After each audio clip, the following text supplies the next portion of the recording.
If you run a contact center or business process outsourcing, you know the pain. Customers repeat themselves, average handling time, AHT creeps up, and your AI can't remember anything. Today's guest, Hakob Astabatsyan, CEO of Synthflow, the Berlin voice AI platform backed by Excel, just launched memory for voice agents, so AI can keep context across calls at sub-second latency inside your existing CRM telephony stack. In the next few minutes, you'll unpack how memory turns conversational AI into enterprise infrastructure, so you/costs lift FCR and stop making customers repeat their story.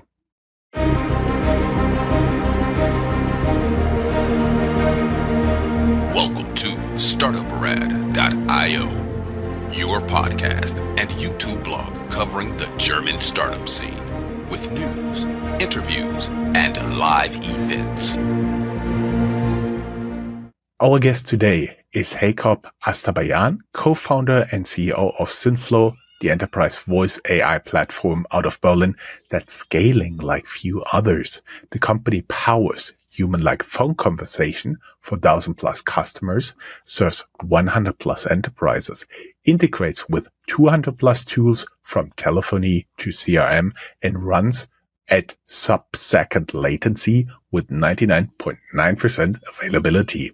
In 2025, Synthflow raised $20 million Series A, led by Excel, cementing its position among the world's top AI agent platforms, recognized by G2 for customer satisfaction, fast implementation, and best ROE, return on investment. Today, we dive into Synthflow's newest capability, memory, the Bell framework. Let's voice agents remember details, preferences, and unresolved cases across sessions, support seamless human handoff, and even share state via memory groups across multiple agents. If you've tried AI in your call center and hit the context wall, this episode is for you. Hakob will take us from pilots to global rollout, how to deploy, measure, and govern memory-enabled voice AI without adding risk. Hakob, welcome to Startup Radio. Hey, John. Thanks for having me here. Glad to be here. Before we get started, for a little bit older people, I was wondering, you remember Space Odyssey, where the AI HAL goes crazy and tries to kill all the people. Did you have at any moment the intention also to have a HAL mode in your voice agents? Yeah, it's a good question. Actually, when we started building this in the early 2023, everyone was talking about AGI, right? The first version of GPT came and everyone was saying, oh, now you're just going to click one button and AI is going to do everything. And then everyone, there were like scandals everywhere. Like people were warning against AI. But I think in the last 2 years, everyone came to this realization, actually, the LLMs are not that smart as we thought, right? I mean, it's an incredible progress what we had, right? But I think everyone realizes there is also as much as this technology can do, and we are actually very far away from that AGI. So I think the expectations are way lowered right now, and we're entering into this phase of soberness, right? After this excitement and euphoria, I think people are becoming sober in being realistic. What can actually this AI do? And the same applies to the voice AI, right? Mm-hmm. I also realized that in science fiction, there have been always the mean AIs. Think about Skynet, but I do believe simply for the reason they make way better stories. Different topic. So, let's take us to the start, like not necessarily when you founded the company, but the original spark. And what was the moment you may remember when you conceived the original spark for Synthflow, and when did it click that voice AI agents needed to be infrastructure, not just smart stuff? Yeah, very good question. Actually, we started experimenting with LLMs around like March 2023. This is when the first, I would say, proper version of GPT was released with an API that you could start working with. And everyone was building like text bots on this LLM, basically this wrapper around LLM, right? And then you would have a text bot. And for us, the first idea was that we wanted to build a no-code layer so that business folks could interact with it, right? Because this was like a lot of developers, and in developer forums, everyone was trying to work with the API, but we also wanted to have this no-code layer. And we built the first version, like for chatbot. And I think it was around summer of 2023, like a few months after the release of GPT, that the first ideas of this voice orchestration started resurfacing on internet, right? And the orchestration idea is actually very simple. You take the speech of a human, you convert it to text, right? You do some work there, and then you send it to LLM, this text. LLM gives you an answer back, right, in a text form. Then you take this text, do a couple of things, and then convert it back to speech. And you do it and you have to do it very fast, right, so that you play back the answer to the human. So that's where latency comes into game. And this was the first orchestration. Everyone, not everyone, but like I would say few teams actually, because it's very hard thing to do. Text is easy, right? But voice was very hard. And we started building this orchestration. And I remember like around end of the summer of 2023, we had the first version that you could talk on the phone. And it was terrible, right? If I look back, it was terrible, the first version. And it would like wait for 2 seconds to answer, right? For example, right now when we talk, we have 400 milliseconds of latency, humans. We're perfect because the moment you interrupt me, I immediately process it and stop, and then vice versa. That's why we can have such a fluent conversation together. But it was not the case for AI, right? It would pause for a long time. And then when you would start speaking as a human, it would speak over you, right? At some point, you just hang up as a human, right? This was the very first version. But it was an interesting revelation for us because we realized this is a very hard problem to solve. And it's really worth it investing our time. And because the demand was very high for this, right?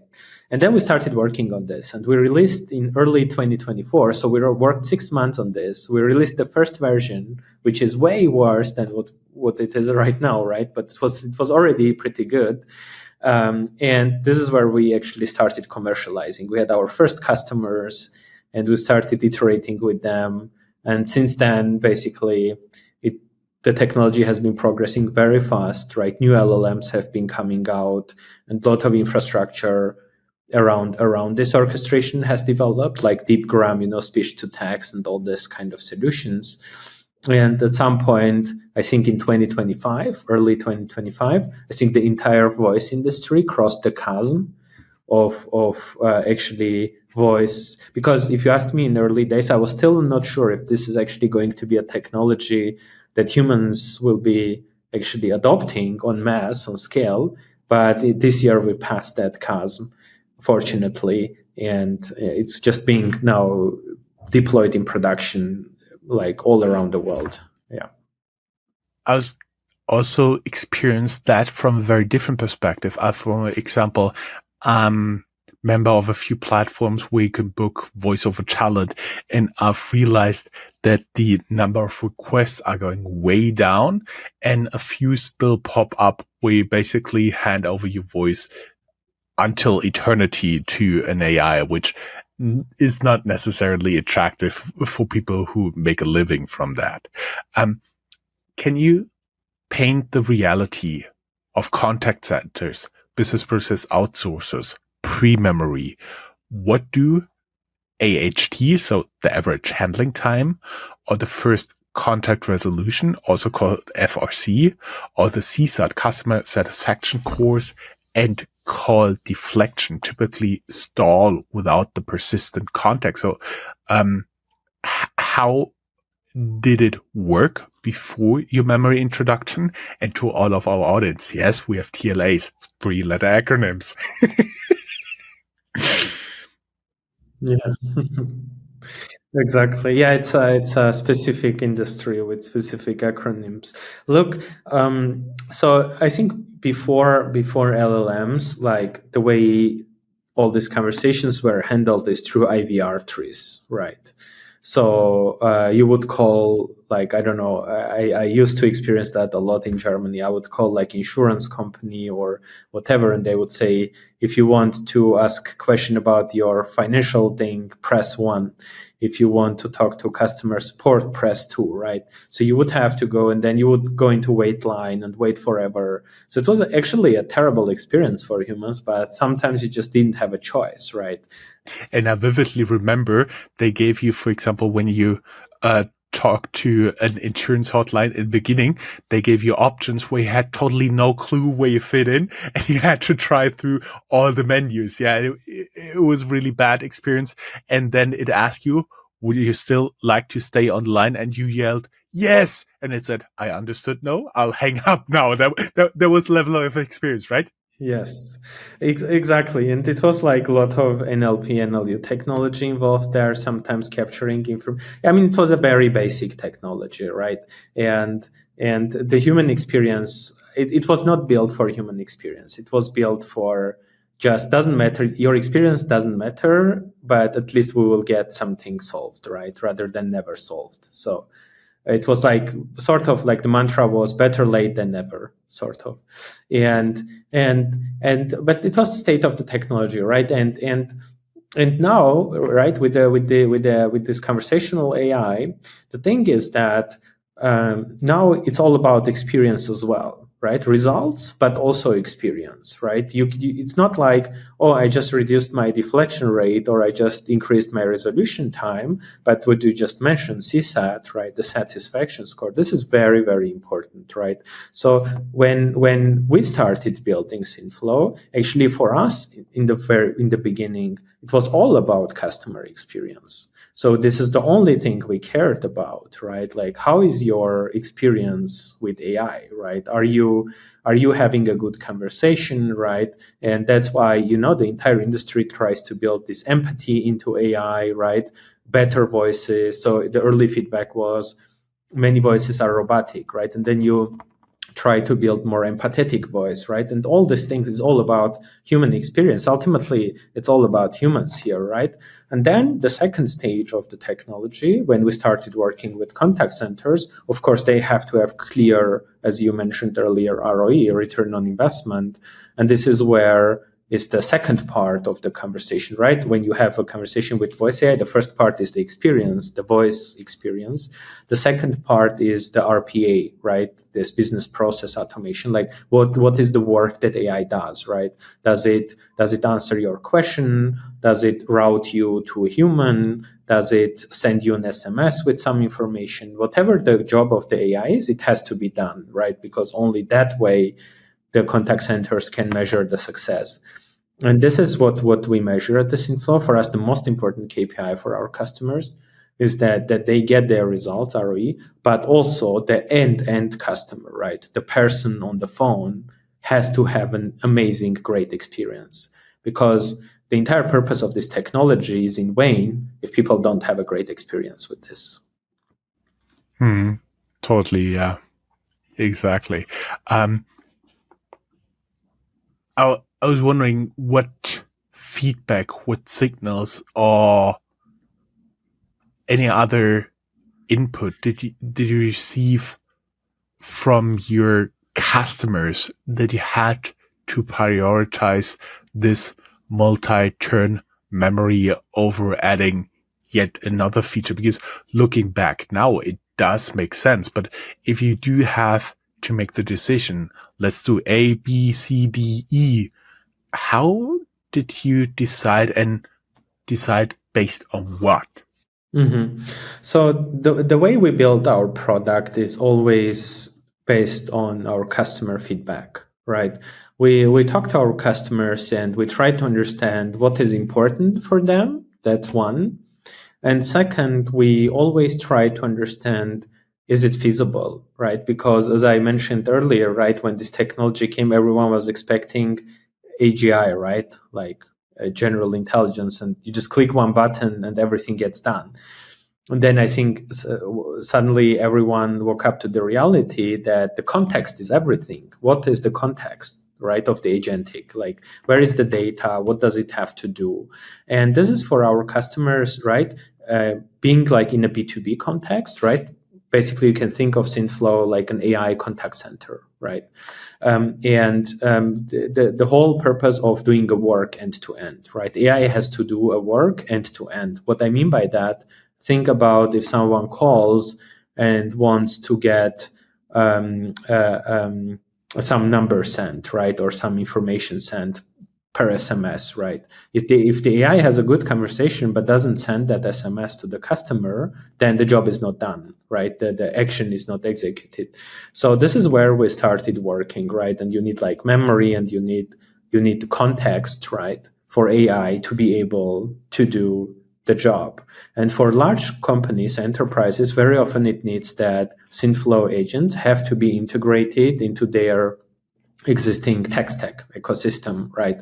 Maybe they use one telephony system, right? They have their own CRM, and they have whatever they have that agentic AI, Synthflow agents have to interact with, right? So that they can actually resolve customers' problem end to end, was the key, right? Otherwise, you don't have that ROE we just mentioned. And this was the reason. They're just an interaction layer. They make the data from your customer, meaning their tech stack, their problems, their interaction. They make it feasible. They're just a layer of interacting instead of sitting there and trying to navigate through the systems. Exactly, but it also does. It also navigates, right? So you can think of it like basically it's like a knowledge base, right? Like existing knowledge base. Like you connect it to the agents, and when the agent interacts with the customer, it has the information that it needs to answer customers' questions or send information or even capture. Sometimes it's the other way around, right? The agent captures an information from customer and sends it to the CRM, right, to the existing CRM, and updates, let's say, the database with the data, right? So it can go both way. Either it shares information with the customer, or it gets the information from the customer and saves in the existing database, right? And without the context, right, all this ecosystem, the agent is basically, it's a demo, right? It will not be able to do an end-to-end work that humans do nowadays. Yeah. Mm-hmm. We talked about the latency, that it's below a second, sub-second latency, and like having really persistent sessions, not that it's interrupted and it's not useful anymore. So what was the hardest challenge there from an engineering standpoint to get this workable? Yeah, it's a very good. So actually, latency was the number one problem when folks started building voice AI, because by following that orchestration, right, like the speech to text and text to speech, right, you had to do it. It was very rudimentary. The first version that was built, it was very basic, right? And also, like, everyone was building, it was like almost for demos. So you were just trying to optimize it for one call, etc. But the problem became really complicated, right, when we started growing very fast. We started growing very fast, and imagine like processing millions of calls every month, or hundreds of thousands, like tens of thousands per day. And all these calls together, you have to make sure that your entire infrastructure, right, can support that. And there are also like so many factors that can affect latency, right? It could be related to telephony, it could be related to connectivity. It could be related to even how you set up the agent, right? And it was basically, but we realized that this is the number one challenge to solve. Without this, like, nothing really matters in this business. And what we did is we hired engineers who have been specialized in this area, and we have a team in Synthflow that's called like it's basically our infrastructure team that only works on these topics, right? They work on reducing the latency, they work on improving the interruptions. And then at some point, it's basically two components that affect this. One, it's an empirical work, right? You constantly collect data, you constantly improve your system and infrastructure. And the second is like how you build your architecture, right? Which vendors do you use? Which LLM do you use, right? How do you send the data between A and B? So there's a lot of also architectural decisions you have to make so that when you start scaling this, it doesn't break. Because everyone that works in voice AI knows how hard it is to ensure reliability when you process millions of calls. I always bring this example. I say it's similar or analogical, anecdotal example could be for folks who work at the airport and have to ensure that the planes land safely, right? One like kind of coordinators.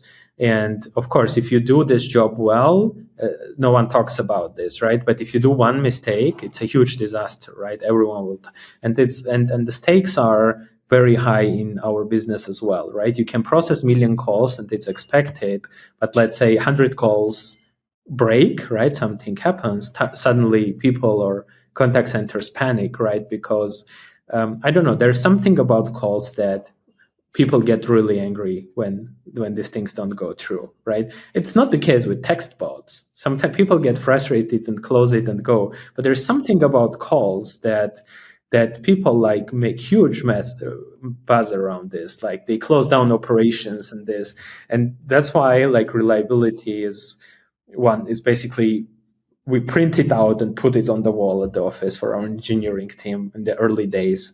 This is the most important thing we have to solve in the very beginning. Yeah. Did you ever talk to psychologists why it is that voice and calling is so special here? I haven't talked to, but I have read about similar kind of concept. It's basically psychologists call it anthropomorphism, which means that humans have this tendency to attribute human qualities to machines or non-living things, right? Also, you see it like in children books, etc. When animals talk, robots become humans' friends, and there is an empathy, right? So there is definitely an anthropomorphism, which means humans in the beginning have this tendency to be creeped out when the technology machine behaves like human. It scares humans, right? So there is an adoption window for humans actually to get used to it, right? So it has been with many technologies. Like for us, everything we use is normal, right? The phones and laptops and everything.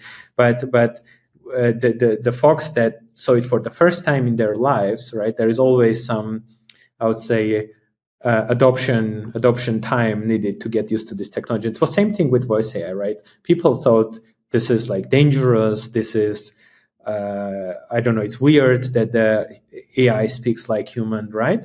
But that's why I was saying this year we crossed the chasm, because right now, like there's a large amount of humans that are actually used to it or already had their first experience talking to AI, and there were so many like. I always bring this example of this movie called Her, right? When Joaquin Phoenix is talking to the AI, right, all the time. It's like a human, and I think humans have also been prepared for this a little bit through popular media, etc. But it's still like in the early days. I remember it was very hard to make certain type of calls. Yeah.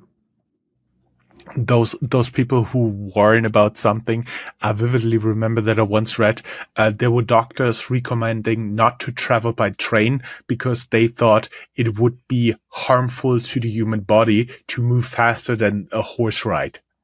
Yes, exactly. Yeah. Yeah, so we've seen that. Let's be a tiny bit geeky here. Talk about here. What did you try that didn't work when building memory? Prompt-only hacks, external key value stores, native retrieval, augmented generation, and what replaced it? Mm-hmm. Look, so the very first, I would say, approach was put everything. So if we go back to the very beginning, right? Even to chatbots, right? So it was the RAG, right? Like you connect a knowledge database, right? But in some situations, in some context, I would say it's for especially in the enterprise situations, each situation was different, right? Each situation was different. Each document was different that you had to reference, right? So there was some complexity involved to make it work for each, especially for the enterprise. And then I think there was a moment where we solved this by having the prompt, right? You have the prompt field, and everything that agent needs to know is within the prompt, the open prompt way, right? And you just paste it there, and the information is there. But of course, there is also a limit there how much you can put, because if you put too much, right, if the text is huge, that also increases the probability of hallucinations, right? Basically, think about it. The more information you give to AI, there are more paths that the AI can go in the conversation, right? So it increases basically the probability that it can deviate or it can get confused from the main thing that you set the AI to do, right? And I would say honestly the answer is it depends, because right now we have that, like the open prompt thing, but we also just released the Bell framework, and one of that Bell framework, the first one called Build, is the flow designer. So the flow designer allows you, like, it's a visual graph that you can build the conversational paths, right? And with that, we want to address the cases where you really know what the AI needs to do, right? Imagine you just hired an intern, right? You don't want that intern to go freestyle, right? You know your business. You just sit down and explain 1 hour and say to the intern, look, this is the script. This is what you say in the call, right? And this is what you don't say in the call, right? And I want you exactly to follow this, right? And this is like, and you can create it. The benefit of this, it's very deterministic. It reduces the hallucinations. It puts guardrails into place. And basically AI does the job that it has to do. If for the open prompt version, right, when you basically just paste the same way you prompt GPT, right? You don't build the graphs, but you just prompt it. For in that, this is better if you want to keep it more open-ended, the conversation. If you want to keep the conversation more open-ended, right, you can give it some instructions, but you also hope that AI would freestyle a little bit, right? The same way you spend some time with GPT and you just want it to give also creative answers, right? So I think having that's why we built both, right? So that our customers can kind of have more deterministic for more specific cases, especially in B2B context. Determinism is actually very much appreciated nowadays. And of course, you can also leave it a bit more open-ended if your use case is such you don't want it to do exactly that way. And this is like the spectrum that we leave actually our customers to choose how they kind of create that instructions and memory. Yeah. You just talked about leaving your customers choices. Where do they get burned by AI, or did get burned by AI voice promises, guardrails, evaluation, handoffs, or security, and how do you de-risk them? Yes, that's an excellent question, right? It's basically for enterprises and contact centers in B2B context, right, where ROE is everything. Risk has been the biggest challenge. And basically, think about early days of agentic AI is you build the agent and you hope it will work. You hope it will do what you want it to do, right? It's a hope. You just launch it, and then suddenly you come and see it didn't do what you wanted to do, and then you iterate with it, right? It's very similar when you chat with GPT. You ask a question, it doesn't answer, and you go back and say, "Dear ChatGPT, my question was this and this. Please be very right." You just you push back a couple of times until you get exactly what you need to do, and it was very similar, right? And we said, look, we have to solve this. We can't leave it. We can't leave it to a chance, right? These things, and that's where we started working on Bell framework which is like build, evaluate, launch, and learn. The entire idea of that framework is we wanted to de-risk enterprise deployments, right? It means you can build more predictable conversational paths with this designer. We build for evaluate part, we build simulations, right? It means you don't have to go and call real people to see if AI does what you want to do. You can do it with synthetic data. You can simulate it in a safe environment before you actually release it. So it's way faster and way safer, right? And then there is like the versioning part, right? Maybe you want to have a couple of versions, right, that you want to test. And lastly, you want to do some auto QA and analytics, right? So basically we created an environment within Synthflow for customers, enterprises, where they can go and they can do all the work there in a very safe environment, make sure that the agent does what they actually intended to do, and only then they release it to the public. And we have been working for this for many, many months, and we're releasing right now, and that's the entire purpose, is de-risking and accelerating actually the deployment of these agents. Yeah. Mm-hmm. Mm-hmm. We are also going to record a Founders Vault episode after this one, and there you'll tell us about the toughest enterprise deployment and where you failed initially, what broke in production and who escalated and who you salvaged it. Let's talk about your current playbook and how to move from a pilot to production in weeks. Team setup, no-code versus API, and the first 3 workflows you always target. Yes. So look, basically the older technology required a lot of human touch, right? And like especially the NLP, NLU technology, people would have to go understand, map out the conversation, and then go and build it, right? With Synthflow approach, we build this layer, no-code layer, that allows customers to basically follow like 3-4 steps, and you actually have your agent, right? So integrations is a bit different thing. This is where our forward deployed engineers work with the customer to integrate, especially on the telephony side and other tech stack like CRMs, etc. We integrate with an API or with SIP trunking, basically. But once that work done, and this can be done very quickly, basically within few days or weeks, depending on the case. But the agent creation part is very straightforward. So we have reduced it to an absolute minimum and basics, right? You have to prompt, or with a visual graph builder, you just have to build a conversation, right? And then you have to choose an action that AI has to do. You can also build a custom action if you don't have that. And then of course, you can always leverage the Bell framework for that, right? To test everything, etc., before you deploy, and then you can actually go live. So we have simplified it to the, I'll say, to the limit, right?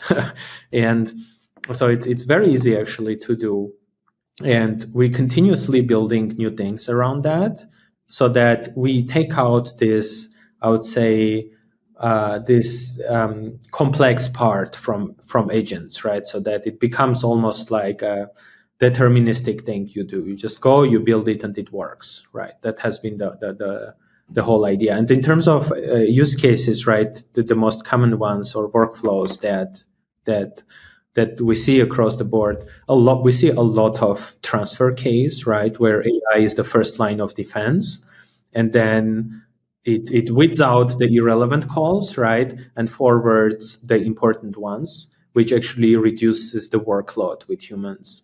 We see a lot of customer support, or in other words, I love to call it FAQ, right? AI answering a lot of questions, right, for customers, which are very basic. So humans don't have to waste time on that. AI can answer all this. It's very solid. There is also like a lot of qualification is happening, right? AI reaching out to humans, asking a couple of things and qualifying and booking next steps, basically. These are like very common, widespread cases we see in our, right, B2B AI contact center case, mainly on the phone, right? Yeah. Talked about those KPIs? Can you share some specific numbers, typical containment, the reduction in average handling time, the lift in first call resolutions, meaning the customers only need to call once, or human hour savings that you're comfortable stating by vertical? Mm-hmm. Look, there are no single numbers, right? It's very much depends on the customer and the use case, right? So, for example, we have how complicated the case is, right? For example, we have one customer in healthcare, and they basically benchmark AI with the work that human does today, right? In terms of like deflection rate, right? So, and I don't remember what the exact number was. Let's say 17 or 18%, whatever the number is. Basically, that customer says if AI, even like 1, 2, 3 percentage points better than this, that's already a big win, right? Because humans time is more valuable than AI's time, right? AI is 24/7, it's cheap. You can just put it there and it can do the work, right? The only reason you wouldn't put AI if it's significantly worse in terms of ROE than humans, right? Then you still justify. But if AI is even slightly better, so for example, in that particular case, they were targeting 20% plus rate, then they went with AI, and the human basically moves one step back and takes important calls that are a bit more complicated. Maybe they are more of an emotional nature, or there is a complicated things that they have to do afterwards, right? So that's what we're seeing, right? In other cases, for example, if someone does an outbound campaign, right, and does like 1,000 calls, even if you get, I don't know, 5, 6 calls answered, it could be a big win, depending what's your case, right? Maybe each call can result in a lead that can result in tens of thousands contracts for you afterwards, right? It's a big win. But maybe you call 1,000 times and everything less than 500 answers is already bad, right? And then in some cases AI works, in some cases it doesn't make sense, right? The ROE. The simplest things to measure are more like, I would say, the cases that I mentioned, right? Let's say the transfer and etc. These things are very easy to measure, and in some cases you see marginal improvement, right? AI is several percentage points better, and it's already a good case, right, to put AI because of the cost savings. But sometimes we also have customers who never had anyone there, so they didn't even have resources, and just putting AI results in 80% improvement in time reduction, for example, right? Like some crazy numbers, because they never had that, right? They didn't have the resource, and now they just put AI and it does something that was never being done. And there you see like very like large numbers as an improvement. For our audience, if you run a CX or BPO, what's the one place you'd want voice AI memory like tomorrow? Bookings, claims, returns, tech support? Drop it in the comments. By the way, if there's anything interesting, Hakob, of course, we'll share it with you. Let's talk a little bit about the framework. What's your memory read-write policy framework? What to store, for how long, with what consent, and what controls? This is a very important question, right? We touched upon anecdotally before, like why are phone calls so dramatic, right? Have such a dramatic impact on humans, and it's also same in terms of compliance, right? So, for example, there is a HIPAA compliance in the US or GDPR compliance in Europe, and we as a Synthflow, very early on in our journey, invested significant resources of our company actually to undergo all these compliances, right? SOC 2, Type 2, GDPR, HIPAA. And for example, with HIPAA compliance, right, there is the toggle bar in our tool that our customers disable so that the calls don't get recorded, because certain types of calls in certain regions you're not allowed to record, right? So in GDPR, right, for example, the data hosting is a very important thing, right? And so calls are very sensitive, and we always work very closely with our customers, right? So that we ensure we sign like BAAs with our customers, right? Business associate agreements. We have basically right now on the Synthflow website, there's a trust vault that you can access. And we have all sub-processing agreements, BAAs. We take this topic very seriously because in some industries, and I would say in many cases, like the data storage and recordings is a very sensitive topic, and it has to be 100% compliant. This is very important in our market. I was wondering, for callers who get interrupted, switch or something, how do you maintain your context coherence and avoid hallucinated calls? For example, you call for your VW Golf and actually they tell you, yes, your Bentley is ready. Yeah, that's a very good question, right? And this comes back to the point, right? It's also like kind of the idea of Bell framework is we want to make sure, right, the customers can build more deterministic agents if its topic is sensitive, right? So for example, you can leave the AI agent a bit open if it has to answer like, I don't know, some low stake situations. Let's say like hypothetically has to say what's the weather or something like that, right? But if it's about the order or golf and Bentley, right, you want to use the visual graph builder that we built, because that way you completely eliminate the hallucinations, right? Because that's what we've built. It's a very deterministic environment, right, that doesn't allow AI to deviate from your. If you know as a Volkswagen, basically to that this is exactly what customer is going to ask, and this is exactly what the AI should answer, this is the right way to go, right? And then, of course, you just simulate this, you QA this before actually releasing this. This is very important, right? And we have invested a lot of resources in building the Bell framework so that our customers, these enterprises, can actually serve these use cases. And I can go one step deeper and tell you it's even more important in financial industry, for example, right? You cannot quote a wrong percentage or etc., right? So you have to adhere to the things. And the short answer, basically, you reduce the hallucinations through graph builder and, of course, the simulations and versioning in QA. That is great. Guys, right after the ad break, Hakob will unpack the deployment blueprint Synthflow uses to get memory-enabled agents live in under 30 days, plus one mistake that kills ROI.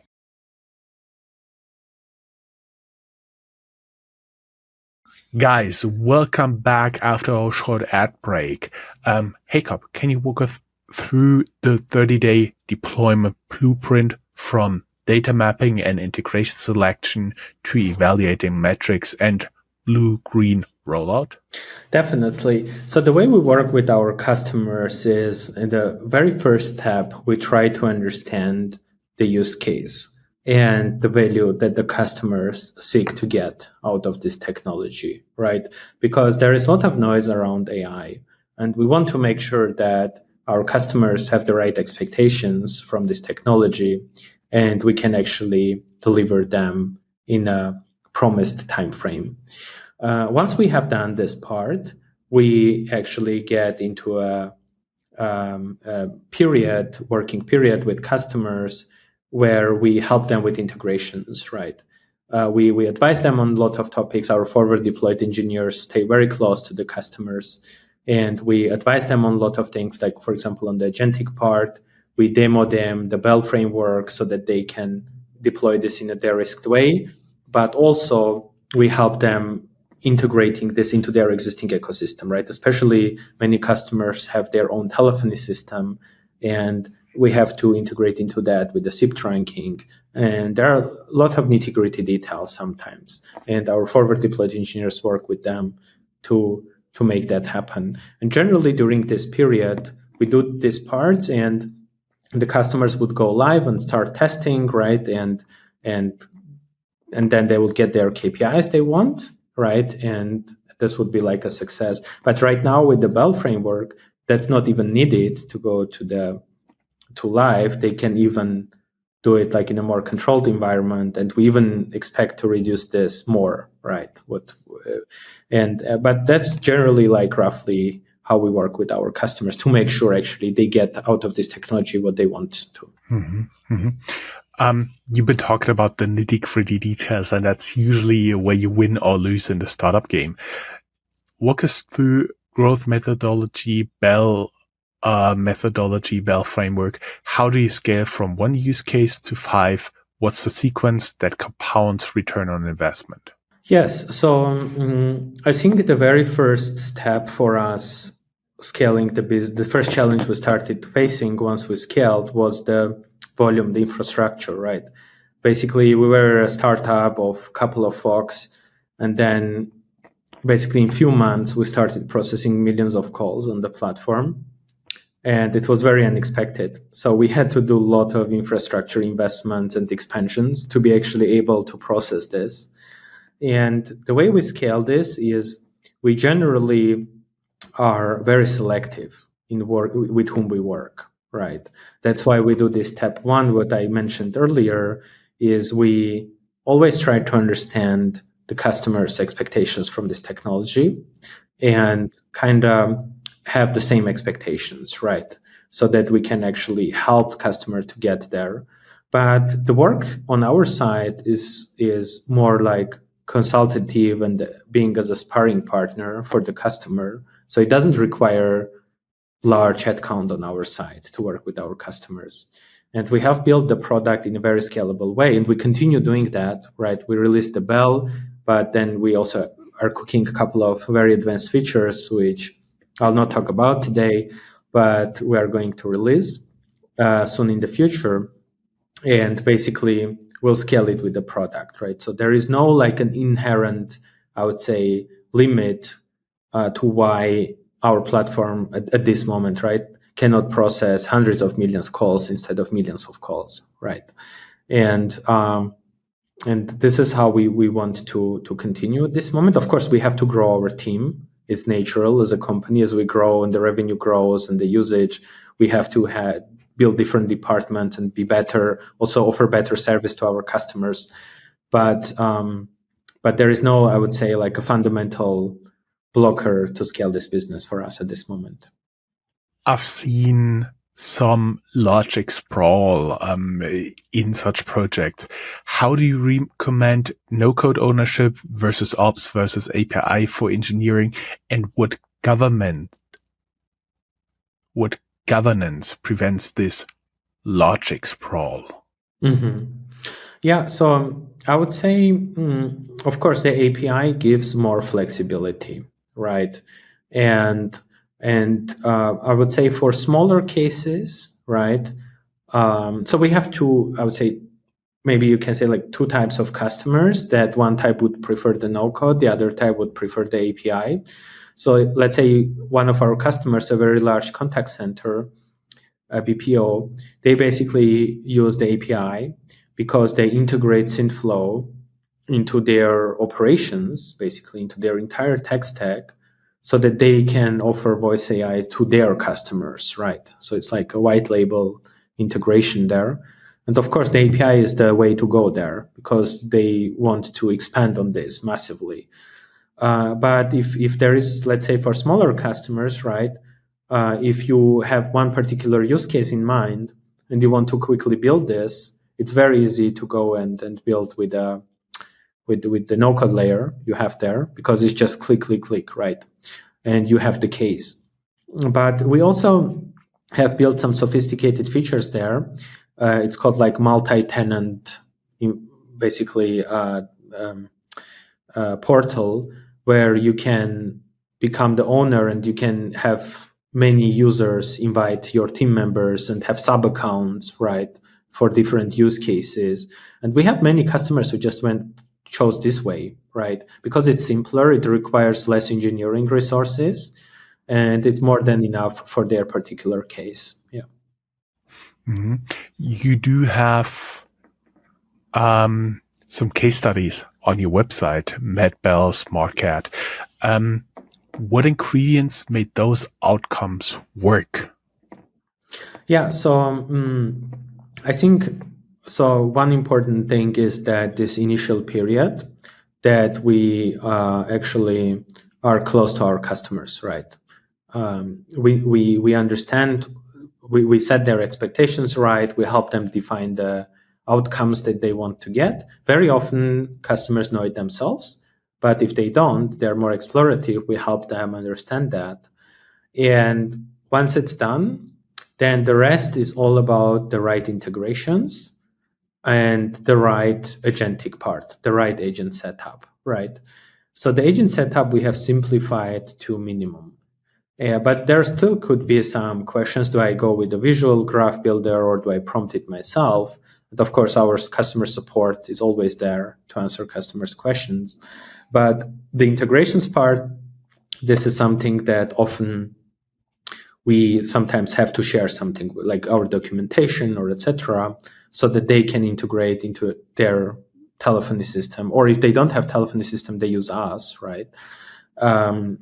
Or maybe they have another tool stack like a CRM, Salesforce, or something like that. They need to integrate, and these are the main components. If this is done well, it should start actually delivering the value. Yeah, you can go to production. I was wondering a little bit while you talked, what breaks at 1,000 parallel calls, speech quality, latency spikes, rate limits, integration quotas, and how do you harden for peak season? I mean, especially if you are into some kind of business that has a rush towards the end of a year, towards Black Friday, e-commerce, Christmas is what I had in mind. How do you prepare for something like that?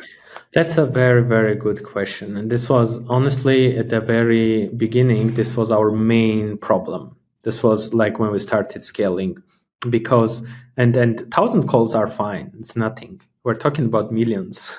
This is okay. Totally fine with me. Let's talk about millions. That's where real challenges start happening. And honestly, one of the first challenges we had was the capacity, right? So we had to get more and more like hosting capacity, right? So that we could digest all this processing, right? And so this is one thing. You have to make sure that your infrastructure, right, the cloud and the hosting, it's you already have that capacity. It's set for scale, right? And for us, because we grew so fast, we were not very much prepared in the beginning. We never thought we would go in few months, basically from hundreds to hundreds, thousands, or million calls. And this is was the very first challenge, like architectural challenge, right? So the number of calls per se didn't affect, in our case, like the latency directly. But if something else affected latency, reversely, that would mean that million calls were affected by that, right? So the stakes are becoming very, very high. So you cannot operate as a startup anymore, right? By pushing things and version 1, you don't care if anything broken. So suddenly you have to graduate very, very quickly to actually having a high performing, high reliability, like 999s, 49s, at some point 59 reliability company, which is actually, to be very frank, is a huge challenge, because you just have an engineering team of like 8 people, and now we're like 30 plus, right, engineering team, and you have to professionalize like overnight. And that was like a very big challenge for us, and it's very hard. This is something it even in the era of AI hasn't changed. It takes time to hire your team. It takes time to build your culture. It takes time to have quality people. And that's was a big challenge to get there. So to summarize, basically, one thing is you have to make sure that the architecture is there, but you also have to build a very world-class team, because your business processes, right, your engineering processes are going to affect, right? If you push something to deployment and it affects even like minimally one like latency or etc., it means for million calls at the same time. And then you will have too many fires. You will not be able to extinguish, right? So you have to build a very strong system to ensure that reliability. Yeah. Getting professional, getting a big team very fast, always a challenge. As you said, you can't change it simply by applying AI. In the founders world, you'll share some internal evaluation dashboard used for memory, co-KPIs, guardrails, and so on and so forth. Find the links down here in the show notes to subscribe to our premium offering, the Founders Vault. Just $5 a month. Let us go a little bit from what is now working into the future outlook. What's next for voice-to-voice LLMs, reasoning, and on-device, on-edge, and where does memory evolve, like agent teams, shared state, auto-summaries? So I would say like the near future in terms of like roadmap is clear. Longer than that, it's always hard in AI. It's always like basically, I think humans have been historically terrible at predicting the future, right? I usually say in such cases in our interviews, I know predictions are hard, especially concerning the future, right? But you're here and we'll give it a shot. Yes, no, I'm happy to share. Actually, I am one of the guys who always has an opinion on these things. But humans are generally, and like, for example, everyone 2023 was saying AGI, etc. And now it's like very, very different. So look, so the near future, I think at least for our market, right, for our product, it's all about basically reliability, quality, ensuring outcomes, like deterministic outcomes, right? So that reducing the, I would say, the chance, right? Reducing the chance in the agentic space, right? So that the ROE is evident. And there are many things, right? It's there you build architectural stuff around your infrastructure, but you also build features. And this is the Bell framework, which we will announce very soon. And many similar features, right? You build now, and on the more, I would say, down the road, right, in the future, I think I'm really curious, kind of what's the next step from LLMs, because basically products like Synthflow very much depend on that, right? Like what's next in that, what's next in speech to text. And there is also like the voice to voice model from OpenAI, right? The reason we're not using that because it's like commercially not viable yet. It's very expensive, and it also has more limitations when it comes to actually agent doing tasks, right? The RPA part. So it will be, I think, there soon. So that's one of my predictions is that voice to voice, and the voice to voice is amazing experience, right? And you have many of the problems that you have with the current orchestration, you don't have it with there. So I'm pretty sure this will be also state of the art very soon. I think that's an interesting part. I think we'll see also like huge progress in terms of long format. So right now, AI is very good for shorter conversations, right? And finishing something and doing a job, like, I don't know, 1 minute conversation, customer support, right? But what about 1 hour conversations, right? Because the longer these conversations go, the harder it actually for AI to stay on track. So I think that's an interesting to see like what's on the long format part. And of course, like the complexity of the tasks. The tasks that AI does nowadays are relatively simple or straightforward, right? Like talk, capture something, share something, update something somewhere, right? But going forward, maybe it can like do something end to end, right? Go and book and I don't know, follow and like really complicated tasks, I would say. This is like what I would expect this to develop.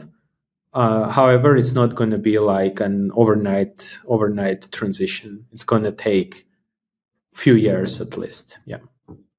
Not only that people don't shy away from interacting when somebody calls, hey, this is a booking service, and you call a restaurant, right? In 24 months, what percentage of customer calls will AI handle end to end in regulated industries, and what will still require a human? Mm-hmm. Look, I don't think AI is going to completely replace humans. I keep saying this everywhere, that AI is going to augment humans. I don't think humans will be out of the loop in the near future. That's not going to happen because I don't see humans trusting, like I would say, not only trusting, but AI just doesn't have that capacity to do very complicated things, right? And very long, I would say, uh, RPAs, automations, right? So I think in the next 5 years, so look, for some cases, it's going to be 100%. To answer your question, it's going to be 100% of the calls. Like for example, for transfers, routings, FAQ, first line of defense, I think it's going to be 100% is going to be done by AI.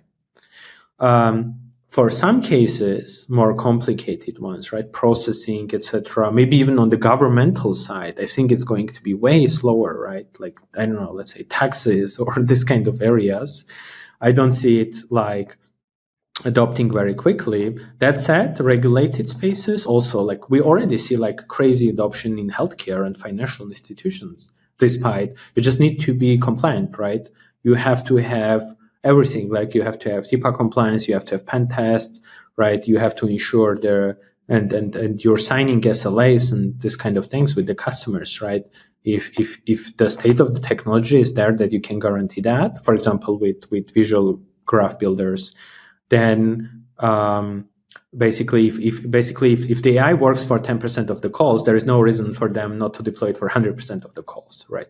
And I think it's going to be very different case by case, like use case from use case. For some use cases, it's going to be 100%. For some, probably very low, not even 1%. Yeah. Mm-hmm.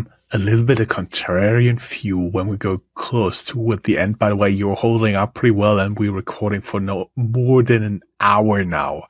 I was wondering, what's an overrated metric or myth in an AI contact center deployment that teams should ignore, or that it's still missing the return on investment?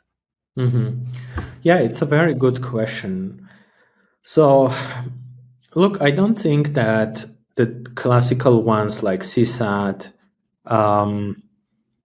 or like things like deflection rate or average resolution time or time to answer, these things are actually very important, right? And they do matter, right?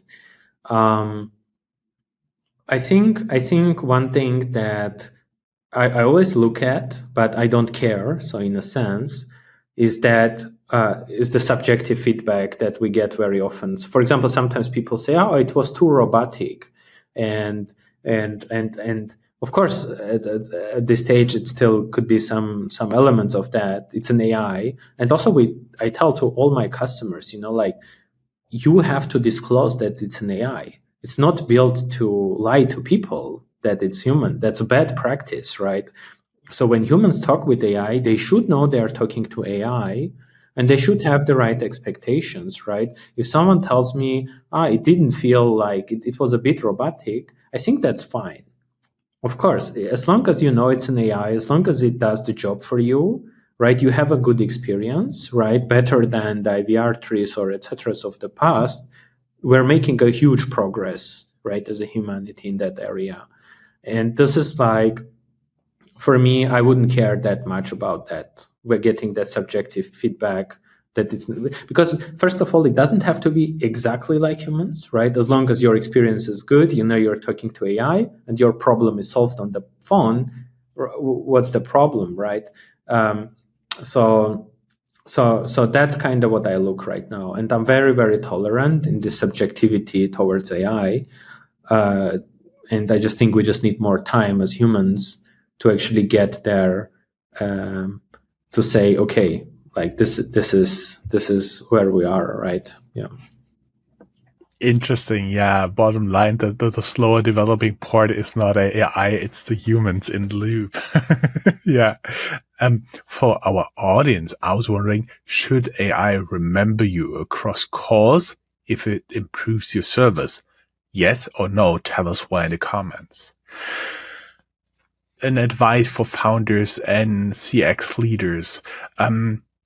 What's your 3-step guide here? And can you share some advice for our listeners who are mostly founders and executives from this plan? Yes.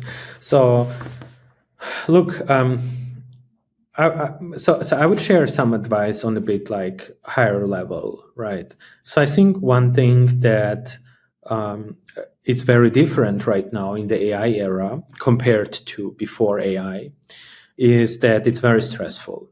I don't think that founders have been under such a pressure and stress ever in the history of startups, because things are moving basically on weekly basis. Like every week, every day, something new is happening. Like I wake up in the morning, I look into my phone, someone new model is out there. Someone released that. Someone released this. This is changing. OpenAI is doing that and does. So I think like these skills, navigating skills, right, filtering out through the noise is a superpower at this stage. And founders need to learn actually not to get too distracted and too stressed down by the noise. It's going to be there for a while. It's a new technology. We're experiencing an immense progress as a humanity. I think this is already way bigger than internet, right? What's happening right now. We have never seen this type of progress, right? And on a weekly basis. So really understanding and focusing on value, building business is harder right now, because there are many shiny things, right? You always confront these decisions. Oh, I know this new model came. Shall I use this and that, or do I go this way? What about this, right? And I think like being very close to the customers, very, very close to the customers, and focusing on building long-term value for them, for your customers, is the key. This is my view. This is what I would highly recommend based on my own experience in the last 3 years, I would say. Yeah. 3 more questions for you. Closing bold insights. Finish this sentence. In 3 years, voice AI with memory will be the default interface it will be default interface for contact centers, both external and internal. It means external BPOs, right? Contact center as a service, and internal contact centers for insurance, financial institutions, companies, because we already see the ROE and the case is very clear. It's just a matter of time until enterprises start deploying and adopting this in their companies. Mm-hmm. And 2 closing questions. Are you open to talk to new investors? Yes, definitely. Always happy to. I think the best format is always, I say it, coffee chat. Yeah. Yes, we link your LinkedIn profile down here in the show notes, and I do believe every investor that has been sticking around for over an hour, they'll be interested to talk to you. And of course, you're looking for hiring talented employees? Yes, always, right. And we're hiring on a rolling basis. So we are not a company that just fills in gaps. We always look for exceptional talent, whether it's AI engineering, voice AI, or also commercial roles, right? Sales, solutions engineering, forward deployed engineers. We're always open on a rolling basis for exceptional talent. And we guarantee you and promise you also like an exceptional environment to work on cool things and grow as a professional. Awesome. Hakob, it was such a pleasure having you here. For our premium subscribers, we'll be back shortly with the Founders Vault. Thank you. Thank you. Thanks for having me.